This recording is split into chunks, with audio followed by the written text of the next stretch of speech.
Hi. So in this video, I want to talk about what strategy is and uh, how you make it.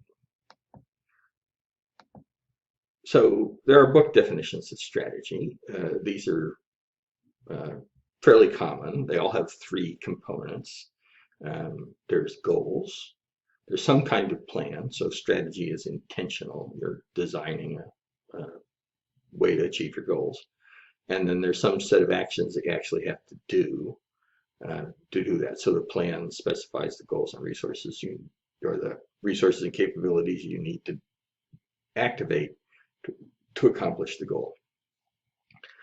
Uh, these are kind of top-down sorts of strategy thinking. It's very abstract.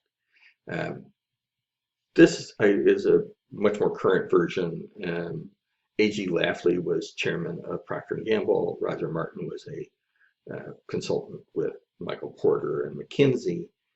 He's now a dean at the University of Toronto. And they identified these 5 questions. They changed that strategy definition to these 5 questions. What's the winning aspiration? That's the goal. What do we want to be? We decide what we want to be as our goal. And then where will we play? What's the right segment? What's the geography?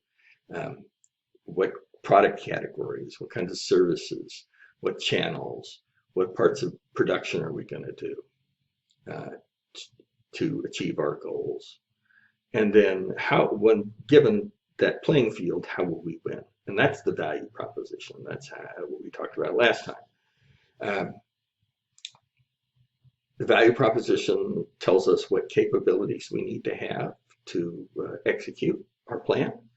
And then we have some management systems that are required to support that and keep us on track.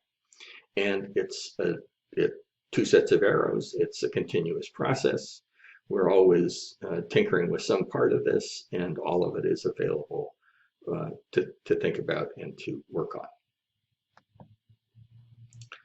I posted a video for where Roger Martin describes the Olay brand redefinition process, which was very successful and is a pretty good example of how this is done in a real corporation with a real product and real billions of dollars. So that's something you should definitely watch. Implicit in those definitions are 2 questions that address different levels of strategizing. So the where will we play question, what makes an industry attractive, what makes a market or a segment or a geography attractive, is the question of corporate strategy. So what businesses, plural, are we going to be in? And then competitive advantage question is, in each of those businesses, how do we compete? What's the value proposition? Now, a corporate strategy can have different value propositions for all the businesses it's in, or it could have one overarching sort of business strategy or value proposition for all of it. So Apple is an all kind of uniform value proposition across all of its products and markets. And then we could also talk about functional strategy, operations strategy, design strategy, marketing strategy, and so on as parts of business strategy. And we will do that. This is in the text. It's interesting. Students often connect with it. I'm not fond of it, partly because I don't care much for the idea of either perspective or ploy as a piece of strategy. The conventional approach to strategic management is strategic planning, and I don't really care for that. It's top down, and it tends to get put in a drawer. Strategic strategy can also be about achieving a position and defending it. And also don't like that because it tends to be fairly static, and the world is not static. I favor the notion of strategy as pattern. When I look at the Lafley and Martin, how do we win? I see a pattern of behavior that is repeated and refined over time. So for me, the only P that really matters is pattern. This is a good way to look at pattern. It also describes a plan and a proposition. This is the business model canvas. We could do a business model where we just listed things, but the canvas has become very common. And you can see that this is a completeness heuristic. This is a tool that forces you to look at all the areas you need to consider, sort of a basic set of areas you need to consider, like what's the value proposition? Who do we need to have as partners to do it? What activity do we need to actually do? What resources do we need to have to be able to do those activities? How will we relate to our customers? Will we high contact, low contact, what? What kind of channels are we going to use? Who are the customers? What are the customer segments? And then what's the cost structure implicit in all of this?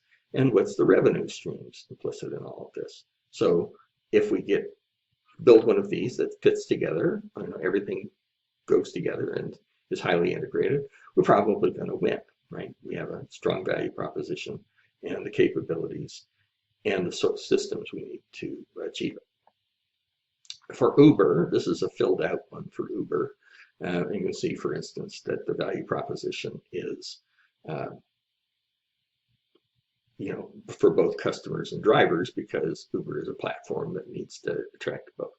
So take a look at the slides on this, and you can get a good idea of what a business model looks like. Well, not quite the last thing is there's strategy and there's tactics.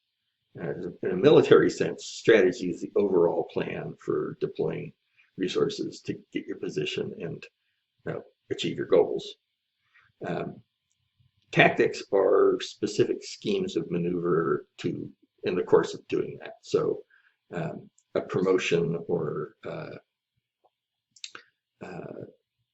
opening up or having responding to a crisis are tactical maneuvers. They aren't essential. They aren't important. They're not important because they aren't significant commitments, and they're easily reversed, right? So strategic decisions have those three characteristics. So you want to distinguish